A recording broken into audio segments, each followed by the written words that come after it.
Хәерле көн, сәхнә журналын яратып укучылар. Менә безнең чираттагы сәхнә сире тапшыруын төшерер вакыт җитте. Бүген без тормышның үзе кебек тынгысыз, үтә гадел. Татарстанның ат казанган артисты Әлфия ханым Хәсәнова да кунакта. Күптән түгел ул үзенең 70 яшьлек юбилеен билгеләп үтте. Юбилей чаралары ничек узган? Бөек артисткабыз бүгенге көндә ни хәлләрдә яшәп ята икән?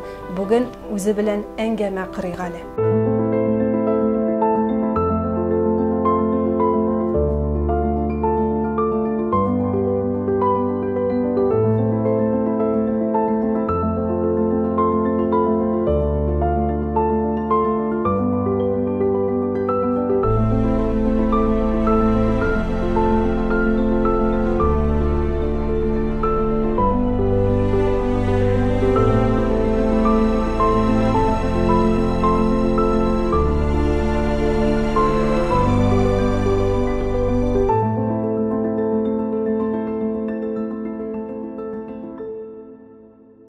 Әлфия ханым, ни хәлләрдә яшәп ятасыз? Алланың биргәненә шөкер, бүгенге көннәрдә. Аллага шөкер. Инде әйе, юбилейның дулкынландыра торган минутлары үтеп китте. Ул бит инде гел бер генә төрле булмый. Башта менә була дип әйтеп, мин үземчә юк, юбилейлар үткәрәм дип әйтеп уйламаган идем. Ул көтелмәгәнчә кинәт кенә үзебезнең узган ел районыбыздан шалтыраттылар да, Әлфия апа, юк, менә без үткәрергә телибез дигәч, мин уйладым, әле вазгыять, әллә нинди, әле коронавирус, кем белә әле дөнья хәлен, дидем. Ярар, карарбыз әле дидем дә, шул арада көз җитте, шул арада миңа шалтыраттылар. Әлфия апа, сине чакыралар районнан, дип шул арада сабага Рәис Нургалич янына кайтып килдем. Менә ул ничектер бик тиз генә шулай теге табада пешереп алган кыймак шикелле тиз генә булды да узып та китте. Менә Әлфия апа, сезгә карагач бердә бит 70 яшь дип әйтәсе килми. Менә бу юмры сан үзегезне дә кайчак сискәндереп җибәрмиме? Ничек кенә дип әйтим икән? Әлбәттә, ул инде сискәндерми генәме соң? Минем әни әйтә торганы, йөрәгем һаман 18дә дип, әйе, мин үземнең яшемнең күпме икәнен көзгегә карагач кына беләм. Булай, менә минем йөрәгем һич үзгәрмәде. Матур кешеләрне күрсәм, мин һаман да, ой, карале нинди матур дип сокланам шушы кешеләргә. Кино караганда да шушындый мәхәббәт темаларына дулкынланасың, янасың, көясең дигән сыман җылыйсың да. Шигырьләр, мәхәббәт шигырьләрен мин элек ничек яраткан һаман да яратам. Әйтәсем килә, шул көзге генә харап итә. Бөтен хикмәт көзгедә. Әлфия апа, менә бераз яшьлеккә дә кайтып килик әле. Менә 5 малай арасында үскән кичкенә Әлфия ул нинди булган? Ул нинди булып үскән? Әтинең инесендә дә бер кыз, әтинең абысында да бер кыз, безнең гаиләдә дә бер кыз. Нишләптер безгә кызны Аллаһ Тәгалә бик теге тансык итеп кенә биргән. Шулай булуга карамастан миңа әни әйтәдер, 5-сенә дә тырышасың, 5 малайга тырышасың дип әйтәдер. Димәк, үзәгенә аз үтмәгәнмендер инде дип уйлап куям. Малайлар кебек инде, малайлар кебек сугышадыр, иелешеп сугышадыр. Әни коядыр бер коя чыгып китүгә, безнең өйдә элек роза гөле үстерәләр бит. И сайын роза гөле буладыр, чиләктә үсәдер. Менә шул сугышкан чакта, менә шуның бер тармагы сырып төшәдер инде. Андый шундый зур гөл әни коян белгәндер. Аны инде әнә Әлфия сындырды дип, аны миңа ягалар инде. Ләкин сез әтиегезнең бик иркәсе булгансыз. Чөнки әти бит ул күп балаларым булсын иде дип хыялланган. Шулай икән, минем әтинең әни икенче хатыны. Беренче хатыны белән яшәгән вакытта безнең әтинең балалары булмаган. Шуннан ул әйткән, менә минем 10 балам булсын иде дә, күгәрченнәр эчендә утырган сыман шулар уртасында утырсамые дип уйлаган инде ул. Шулай хыялланган. кызны инде ул көтеп алгандыр. Шуңа күрә минем исемем дә Әлфия. Әлиф ия, ул беренчелеккә ия дигән мәгънә аңлата дип миңа әйтә торганнар инде аны. Бәлки шулай да булгандыр. Әйе, мин күп мәсьәләне әти белән хәл итәдерим. Берәр миңа матуррак әйбер кирәк булса, элек бит инде кофталар, менә йон кофталар, аннары соң матур аяк киемнәре, алар элек дефицит дип әйтим инде, рагый инде. Шушы кайтса кибеттә матуррак, мин шушы мәсьәләне әти белән хәл итәдерим дә, аны миңа икенче көннүк алып бирәләр. Әни үзе дә матур киенергә яратадыр минем. Минем әни менә сезнең күзләрегез сыман күзләр, аның зәп зәңгәрие, куп-куе зәңгәрие, үзе ул карае. Шәчләре кара, күзләре зәп зәңгәрие. Минем әни шибәр хатын булган инде дип әйтәсем килә. Аннары әти дә минем шибәр кешеләр рәтенә, ул инде һәр кеше үзенең әнисе дә, әтисе дә бик шибәр булып күренә бит инде. Шулай булуга карамастан, минем әти шит кешеләр эчендә бик шибәр. Мине үпкәләтсәләр берәр ничек, мин өйдән чыгып китеп әти минем инде районда эшлидер, кич белән трантас белән генә кайтадыр. Шуны су буенда тал тирәкләре арасына кашып-пысып әтине көтеп торадыр да, аннары өйгә аның белән кайткач, миңа бер нинди ачулану сүзе эләкми торган. Күрәмсең, мин аны белгәнмен инде, ул берничә мәртәбә шулай булган да, аннары бу миндә гел кабатлана торган булгандыр инде дип уйлап куям хәзер. Әлфия апа, әмінә бер туганнарыгызның, әти-әниегезнең язмышы ничек булып бетте? Минем абыйлар Казахстанда эшләделәр, Марс абый минем шофер булып эшләде. Селина күтәрәбез дигән программалар булды бит, шул вакытта шунда китеп, шушы Селинада ул беренче урынны алды ашлык ташып, һәм аңа ул депутаты Волга машинасы бүләк иттеләр. Ул вакытта ул 16-17 мең торадыр инде, ул вакытта шушылай дип сөйләнгәннәрне хәтерлим, һәм аңа Казахстанда Кустанайский область, Амангельдинский район Аркалык дигән җирдә, Родина дигән поселокта яшәделәр, һәм шушы поселоктан аңа бүләк итеп бирделәр коттедж, беренче урынны алган өчен. Шуннан аларның шушы 3 бүлмәле квартирларын калдырырга кирәк булды. Аны башка бер кемгә дә калдыра алмыйлар. Аны калдырырга мөмкин бары тик әти белән әнигә генә. Әтисенә я әнисенә. Шуннан менә ничек дип әйтим, шул вакытларда мин шул хәтлек ризасызлык белдердем.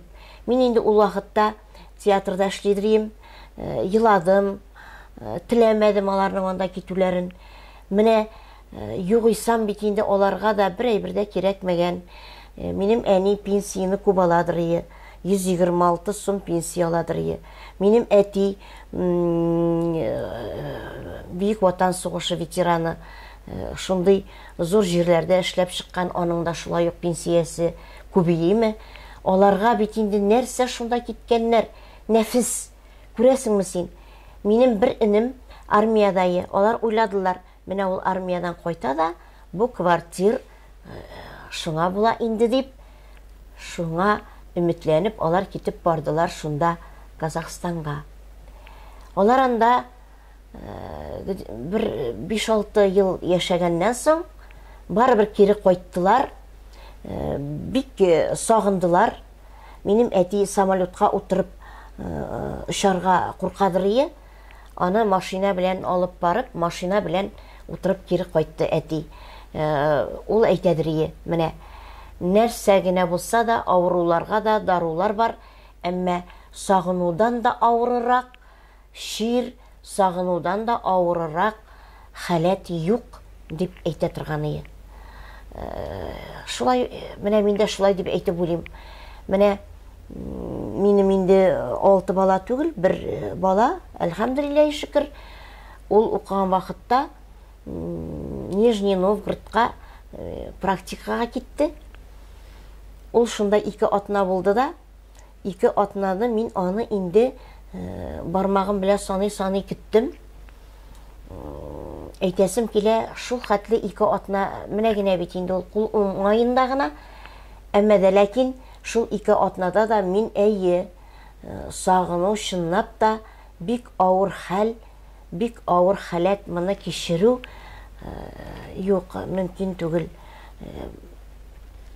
Безнең сыман импульсивный, безнең сыман хисле кешеләр өчен бу бигрәк тә авыр хәл дип кабул иттем. Әлфия апа, инде менә гаилә хәлләренә дә күчә башладык. Бердән-бер улым дидегез. Искәндәр исемле улаймы? Ул иҗат юлыннан киттеме? Ул нинди юл сайлады? Юк, ул һөнәрне сайламады. Ул минем шушы телевидение янындагы англо-турецкий лицейны тамамлады. Аннан соң институтны бетерде. Аннары магистратураны да бетерде. Әйтәсем килә. Әмма дә ләкин шушы юлны сайлаган очракта да һич кенә дә ул начар булмасы, чөнки шушы англо-турецкийда кайткач, алар бит инде бер атна шунда торып укыйлар иде. Кич белән утны сүндереп йокларга яткач, ул бүтән укытучыларын миңа уйнап, сөйләп, күрсәтеп, аннан ишем катып, көлеп хәлем китә торган иде. Сезнең белән бик юмарный иде, бик юмар. Гастрольләргә йөрү инде бу әйме? Артист тормышын күргән кеше. Күргән, гастрольләрдә ул хәзердә әйтә. Улым, инде мин әйтәм, син инде полк улы булып үстең, кем генә карамады инде сине дигәч, ул әйтә, минем иң рәхәт вакытым әни синең белән гастрольләрдә йөргән вакытым ди. Кичкенә вакытта машина җитте минем башыма дигән спектакль белән чыгып киттек без апас ягына. Онда безнең Нуртдин Нәҗмиев бригадиры, ул иң беренче рәткә утырайды, килеп утырадыр. Шул 4 яшьләр булгандыр инде аңа. Искәндәрнең теле бик иртә ачылды, бик чиста сөйләшә торган иде. Көн сайын шунда утыра да аяк киеменең шнурын сүтәдер иде. Аннары безнең башланып китәдер иде спектакль Казан сөйли дип әйтеп, магнитофон. Магнитофон Казан сөйли дип әйтәдер иде, аның артыннан Искәндәр Казан сөйли дип ул да кабатлыйдыр иде. И халык бик көләдер иде. Көн сайын аңа замечание ясаладыр иде. Искәндәр, әгәр дә син тагын бер кат бүген шуны кабатласаң, без синең әниеңә акча бирмибез.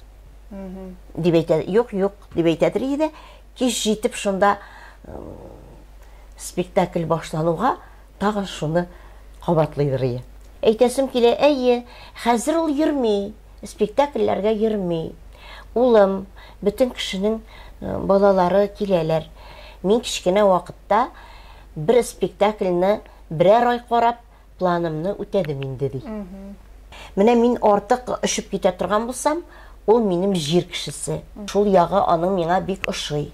Ул төпле, акыллы кеше, шундыйрак була торгандыр инде дип уйлап куям вакыт. Аның инде алай теге иркәләп үстерергә, аны да сезнең дә вакыт булмаган иде. Үзенчә менә үскән инде ул шундаймы? Юк, алай дип әйтә алмыйм мин. Мин алай дип әйтә алмыйм. Бердән-бер малай булгач, бәлки иркәләнгән. Искәндәргә тигән ничек дип әйтим? Нәрсә кирәк сиңа? Менә шуны алып бирәм дип әйтеп әйтә алмыйм. Әмма дә ләкин Искәндәргә булган игътибар бик күп кешеләргә дә эләкми торгандыр дип әйтәсем килә. Минем өчен Искәндәр бүген дә шулай көн үзәгендә, күз өстендә каш, кичкенә вакытта да шушылай. Һәм минем хәтта әйтәсем килә әниләргә менәйме, игътибар итеп, яратып бала бузылмый дип әйтәсем килә. Мин күз өстендә каш итеп үстердем. Әлхәмдүлиллаһ, мин бик бүгенге көндә разый буламнан. Ничек өйләндерерсез икән, Әлфия апа? Мин өйләндерергә ничек дип әйтим? Мин Искәндәргә катышмыйм. Мин аңа әйтәм, улым, менә сиңа кем ошый? Миңа кирәк безнең бүтән әйләнә тирәмбездә бүтәнесе малайлар, миңа кирәк кыз кеше, ул минем менә үземнең кызым шикелле булыр дип уйлыйм. Чөнки менә безнең ничә күпме малайның, 5 малайның киленнәр бар бит инде. Күп киленнәр кайнаналарны яратмыйлар. Әмма безнең киленнәр бөтенесе безнең әнине яраталар ие. Минем улыма ничек рәхәт булса, миңа шулай рәхәт булыр дип өметләнәм. Аннары менә әңгәмәләрне дә укыган вакытта, сезнең белән төшерелгән тапшыруларны караганда, сезнең Әлфия ул усал дип әйтәләр бит. Менә шул сорауны сезгә бирмичә калмыйлар. Менә бу усаллык сезнең тормышыгызда күбрәк ярдәм иттеме, әллә инде ниндидер очраклардан чыгарга булышлыгы булдымы күбрәк? Усал дип, менә мин мәсәлән үземне һич кенә дә усал дип әйтә алмыйм.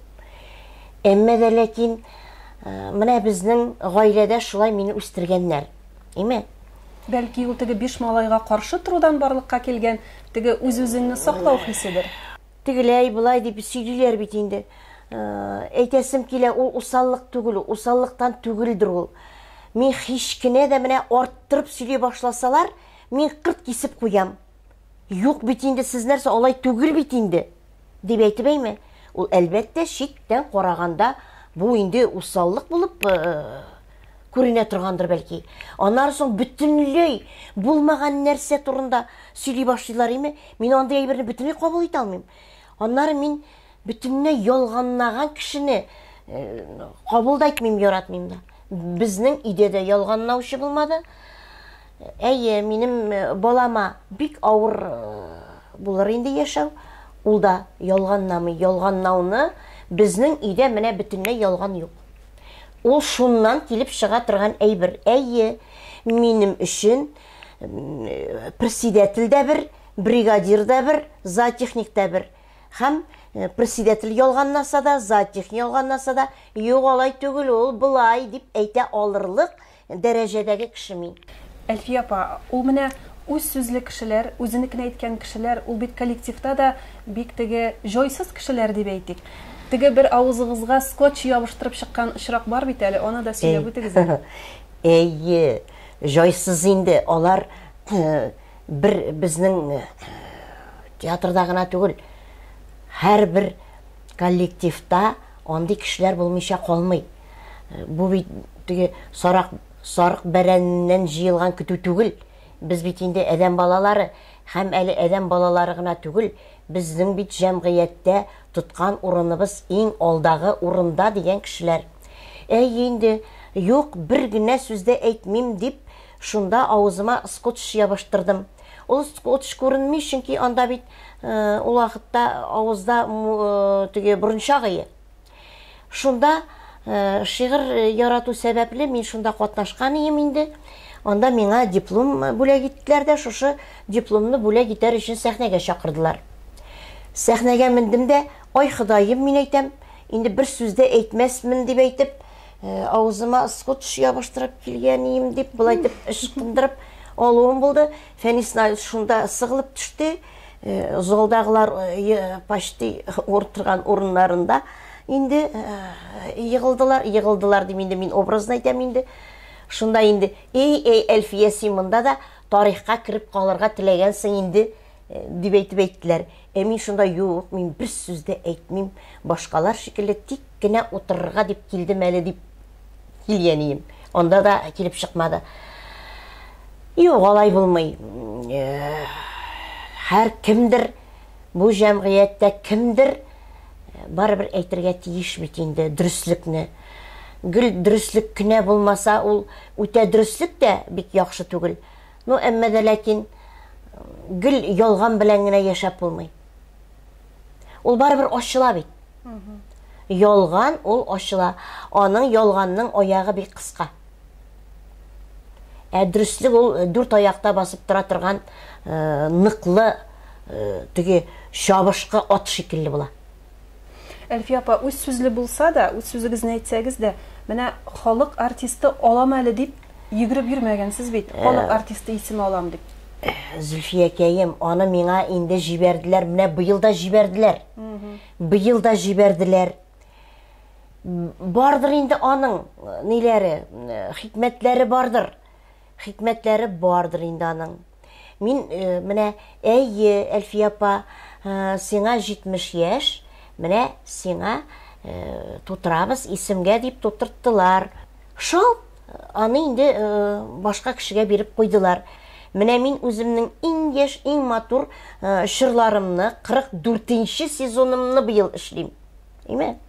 Һич кенә дә тарих буйлап, тарих юллары буйлап узып киткәндә минем рольләремнең берсеннән-берсе матур рольләр. Әле күп артисткаларга мин уйнаган рольләр төшләренә дә керергә мөмкин булмаган рольләр дип әйтәсем килә. Име? Күрергә теләмәсәң, күрергә теләмисең. Шулай бит. Бу бит мин эшлим, минем эшләгән эшем моның хәтле, әнигә күрмиләр. Бу бит җитәкчеләрнең эше. Мин артистка, мин эшлим, әнигә шушының хәтле юкка чыкканмыни безнең җитәкчеләр. Шушыны да эшли алмаслык булгач, нигә алар шушының хәтле коллективта җитәкче булып утыралар? 44 ел эшлим. Әле һаман шул сүздә генә калдымы бу? Әйе, әле һаман ул шушы сүздә генә. Әйтәсем килә. Менә мәсәлән, кай вакытта кемнедер якларга кирәк, барасың, барырга кирәк булырга мөмкин инде. Шулай бит. Безнең бит инде тегеләй дә булай. Анда һәр вакыт синең статусыңны карыйлар. Телең бик матур сөйләсә дә, каядыр барасың икән, синең булырга тиеш статус дигән әйбер бар. Әйе. Бу очракта халык артисты дип килсәң, мөрәҗәгать итсәң, ул инде икенче төрле була, башкача була ул. Ул башкача төрле була. Әйе. Әлфия апа, менә ничә роль иҗат иттегез? Саны бармы, исәбе бармы аның? Ой, каралы санап 44 ел эчендә алар шактый күп булгандар. Шактый күп, Аллага шөкер. Шактый күп булганнардыр.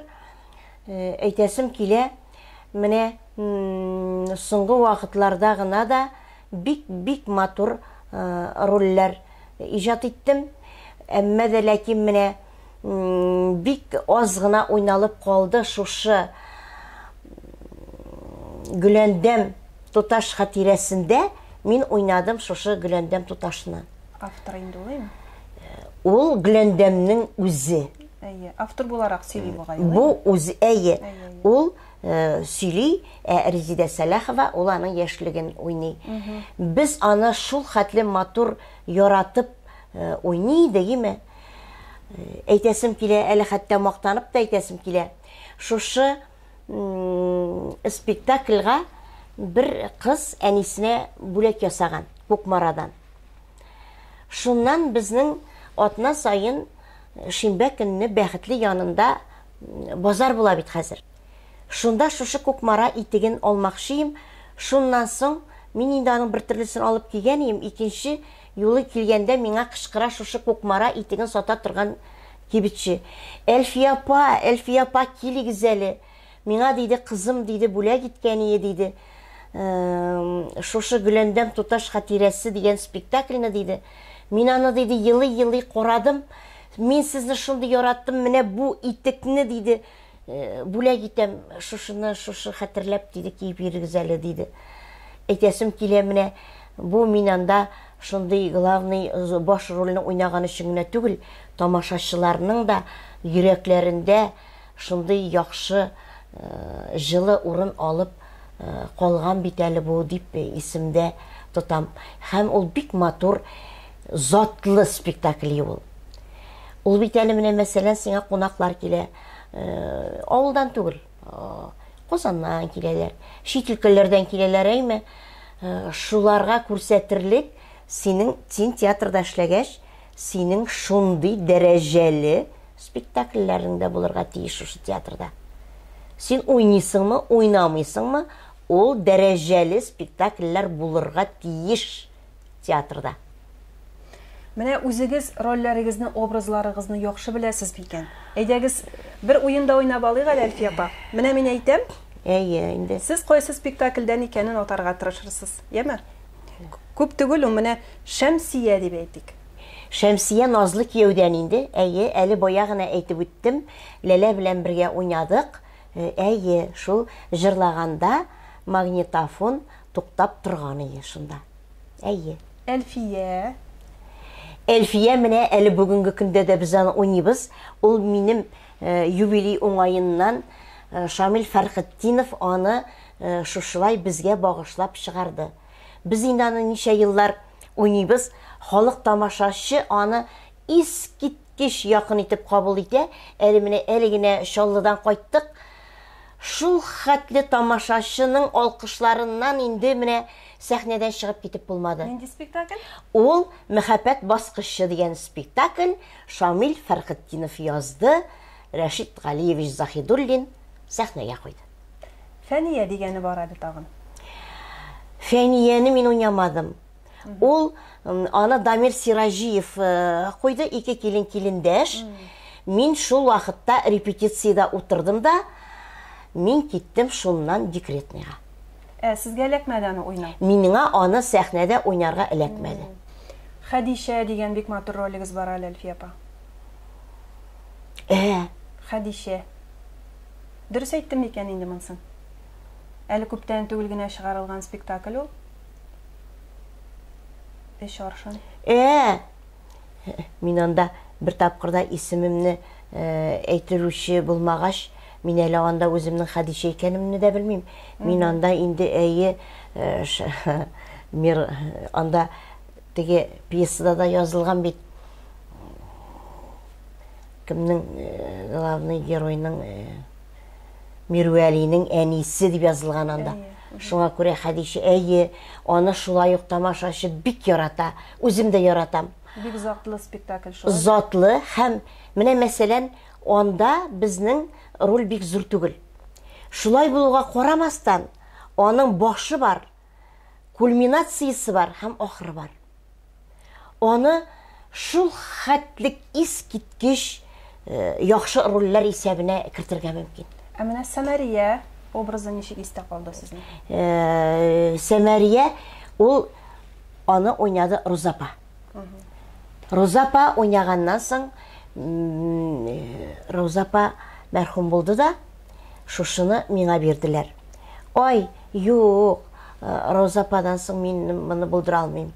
Юк, дип мин каршы килдем дә, Рәшит Галиевич миңа кычкырды. Буласың, булдырасың диде дә. Наверное, аның үрәге көчле, үрәге катые Рәшит Галиевичнең. Булмаган әйбереңне дә ясап чыгарадыр инде дигән сыман. Ул шулай ук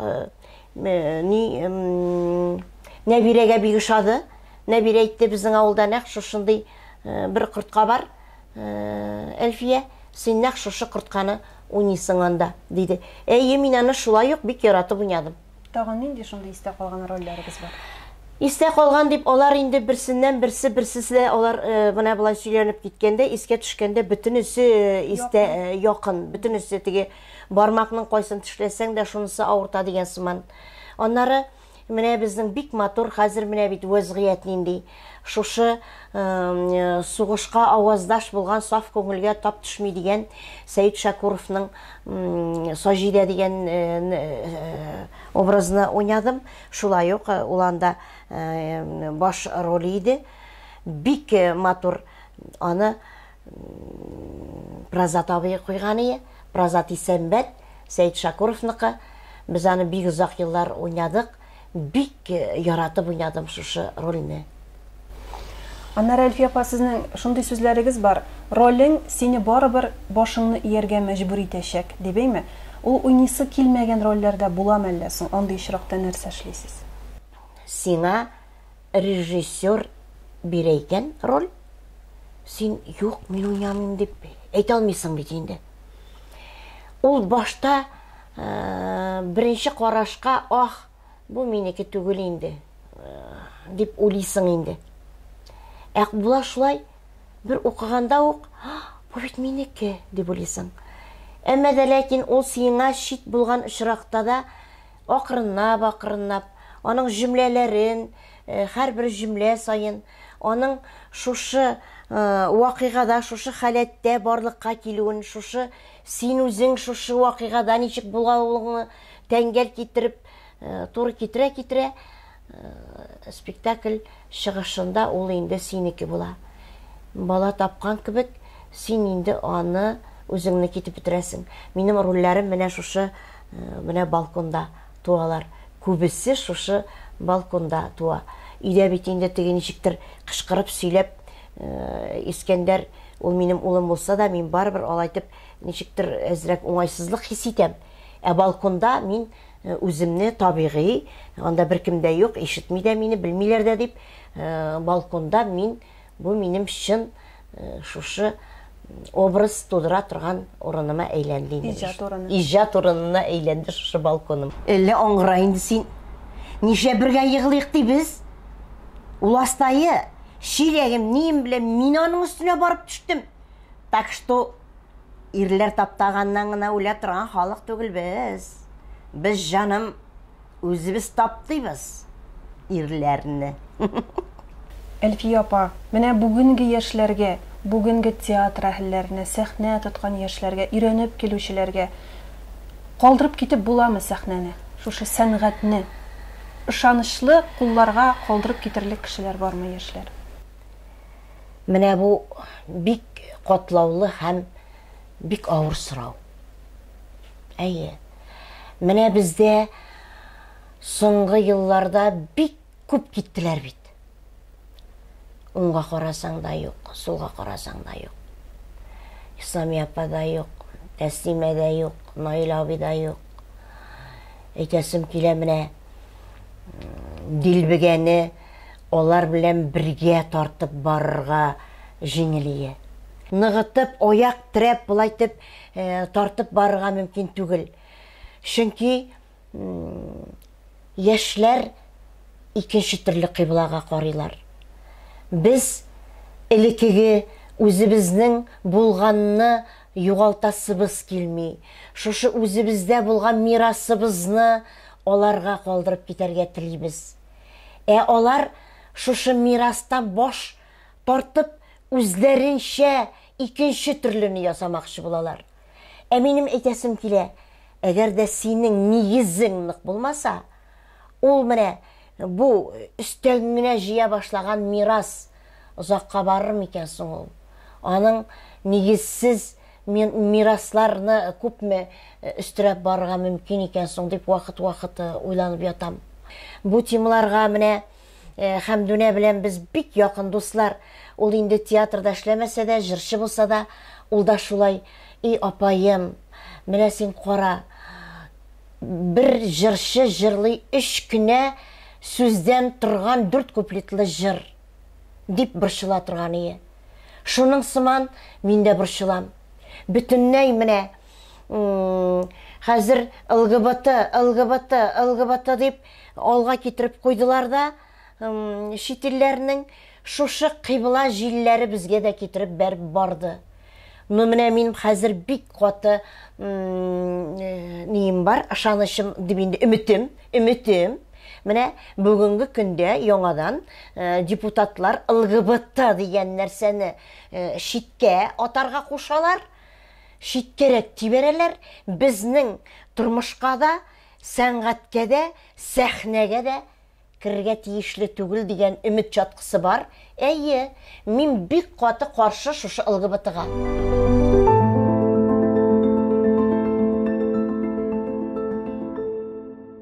Әлфия апа, менә битләре саргайган, шундый матур истәлеккә тап булдым бит әле мин. 73нче ел дигән. Нинди истәлек хатирәләр белән бәйле? Әйе, бу менә Куйбышев шәһәрендә безнең шикелле үзешчән артистларны, сәхнәләрдә йөргәннәрне чакыралар, шундый бөтен Россия конкурста инде. Шунда мин әле ул вакытта 10нчы классны гына бетергән идем микән, 10нчы класста укыдым. Шул вакытта чакырдылар шунда. Менә бу шушы концертның программасы. Мин анда менә бер горурлык хисе дигән шигырь булырга тиеш анда Сибгат Хакимның менә.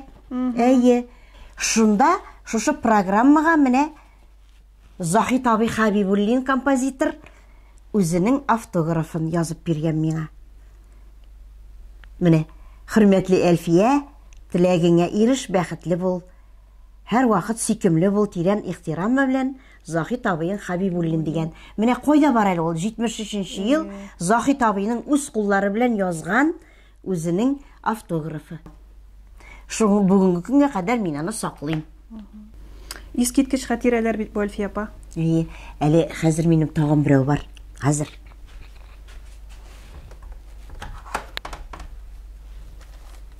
Менә афиша бар әле мине. Кызыксындырса, Ничәнче ел икән бу? менә 96-97 елларда булачак спектакльләрнең инде бу афишасы. Менә әлеге дә баягы күп мәртәбә кабатланган Назлы кияү. Менә монда инде бу без уйнаган, без чыгарган Назлы кияү. Аннан менә мәхәббәткә мәдхия. Бу мәхәббәткә мәдхиянең авторы инде хәзер бакыйлыкка күчте. Шулай ук тамашачы бик яратадыр. Монда Исламия апа да уйныйдыр, мин дә уйныйдыр. Аннары Ирек бездән китте инде ул, аны бик яраталар. Аның уйнаганын. Шулай ук Шамил уйныйдыр монда. Бу Ринат абый шулай ук бүгенге көндә юк инде, бик яратадыр халык. Аннары бу Тол хатыннар көймәсе инде ул безнең. Шулай ук ул бик шундый атаклы спектакль. Нәүрүз фестивалендә дә ул зур игътибарга лаек булды. Аның музыкасы беренче урынны алды. Шунда әйтәсем килә, менә карасаң, каралы син менә Гайфи бабай Илем давай. Ул спектакльдә мин уйнамадым. Әмма дә ләкин мин анда уйнамасам да, ул ничә еллар халыкның күз өстендә каш булып барган спектакльләрнең берсе. Әлфия апа, тәмле итеп ашарга да пешерәм дидегез, менә бит шигү әйберләренә дә тап булдым әле мин. Булар минем балачак. Булар балачак 7-нче, 8-нче класста. Монысы инде моның кошага урынына, кошага астына менә монысы шигелгән. Элек шулай модада бит. Бу модасына туры китереп шиккәнбез инде.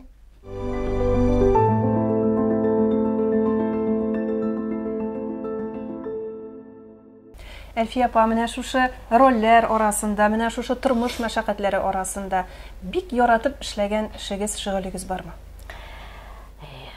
Камыр ризыклары пешерергә яратам инде. Без татар халык әкиятләрен кич белән шәйләр эшеп бетергәч кычкырып укыйдырыйк. Башта инде аны абый кычкырып укыды, аннан ул киткәннән соң миңа калды.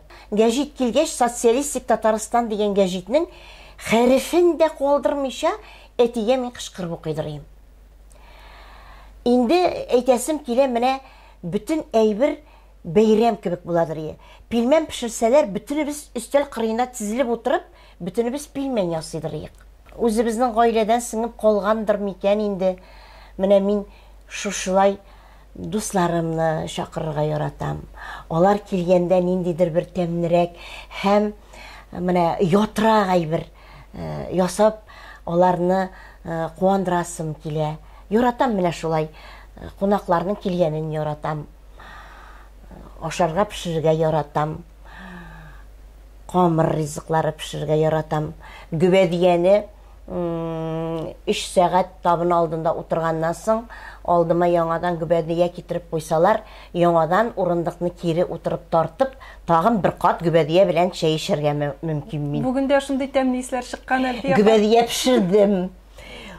Үрдәк туховкага тыктым. Нәрсә диләр әле, барган җиргә әлбәттә теге кунак килгәндә татарның бит инде шулай шәйе пешкән булырга тиеш. Шәйем мәтрүшкәле түгел, мәтрүшкәне үзем яратмыйм. Шәйем бар, үрдәк пешкән, гүбәдия пешкән, пирог пешкән. Шәй эчәбез хәзер. Гүбәдия әзер. Менә.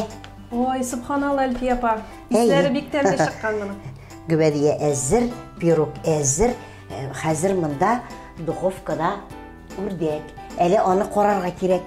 Аны хәзер өстен кисеп, кызартырга кире тыгып куярбыз.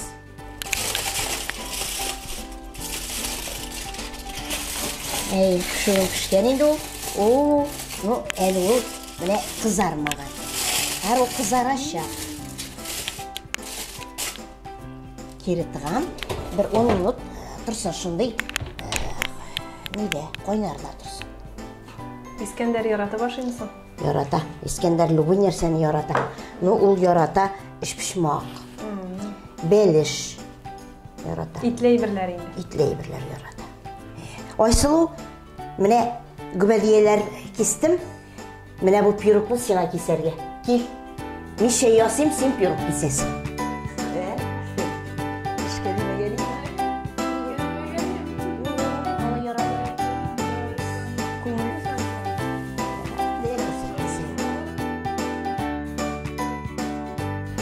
Әлфия апа, менә тәмле итеп чәйләр эчтек. Шул кадәр тәмле булышларыгыз әйме. Менә истәлек хатирәләр белән уртаклаштык. Менә сездә сакланып калган афишаларны да күзәттек әйме. Бүгенге әңгәмәгез өчен бик зур рәхмәт сезгә. Узын, узак еллар безнең тамашачыбызны, халкыбызны, татарларыбызны сөендереп, иҗат итәргә язсын дип телибез. Соңгы вакытта мин шул хәтле каты рәхмәтле үзебезнең тамашачыларыбызга заллар тутырып йөриләр. Рәхмәт. Шушының хәтлек тамашачы, ул шундый мол, кулчабуларга мол, шундый яратып карыйлар. Менә бары тик минем тамашачым, минем милләтем генә шушындыйдыр дип уйлыйм мин. Менә бик рәхмәтле тамашачыма килсеннәр, теге өйдә күпме ашарга пешереп, идән юып ятырга мөмкин, рәхәтләнеп, әле ул мунча гына түгел, күңелләренә дә мунча алып, күңелләрендә җылытып, күңелләрендә чистартып, рухларын байытып, кайтып китсеннәр. Әйе, һәр вакыт безгә килегез. Без сезне бик яратабыз. Рәхим итегез. Килегез, көтеп калабыз.